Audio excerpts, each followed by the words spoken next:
jotain on pakko tehdä. Mutta onneksi mut laitetaan siihen paikalle istumaan, josta näkyy lentokoneen siipi.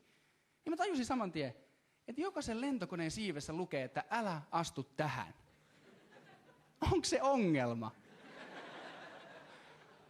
Lentoyhtiössä, aina joku on lähes ulos lenkille. Joku jämsäläinen Tero on siellä silleen...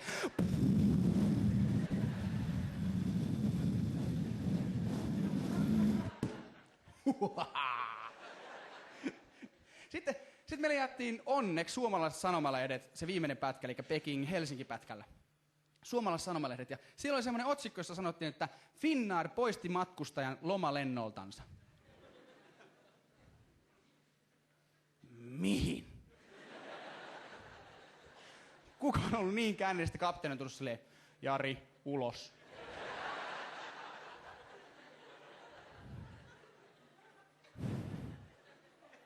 Anteeksi?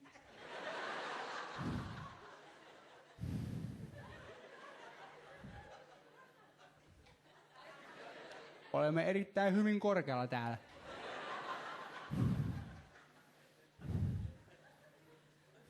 Selvä.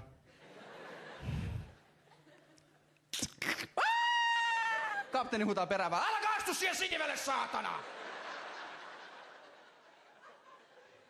Sen lehden pääotsikko oli Valion myrkkymaito. Joku muistaa tämän varmasti keväältä. Valion myrkkymaito. Näin isolla luki. Valion myrkkymaito! Ja seuraavan päivän lehdessä oli silleen, ei kun se oli vaan yksi purkki. Pointti oli se, että joku oli bensaa käsissä, ottanut maitopurkista kiinni ja kaatanut siitä suoraan kurkkuun. Ja sitten se oli saanut jonkun minor-myrkytyksen ja se uutisoitiin silleen, polttakaa lehmät! Seuraavan päivän kaikki on se...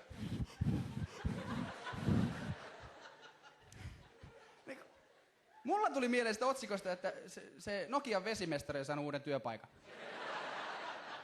Silleen vaan vittu sujuu. Se on päässyt Valiolle töihin ja se on siellä... Vittu! Mä tankkasin se tankkiauton väärästä reiästä.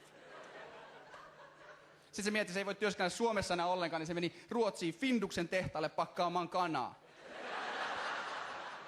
Se oli siellä särkynyt lasi kädessä silleen.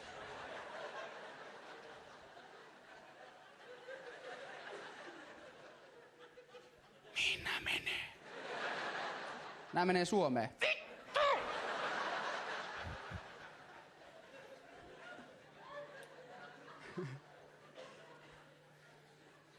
Oi.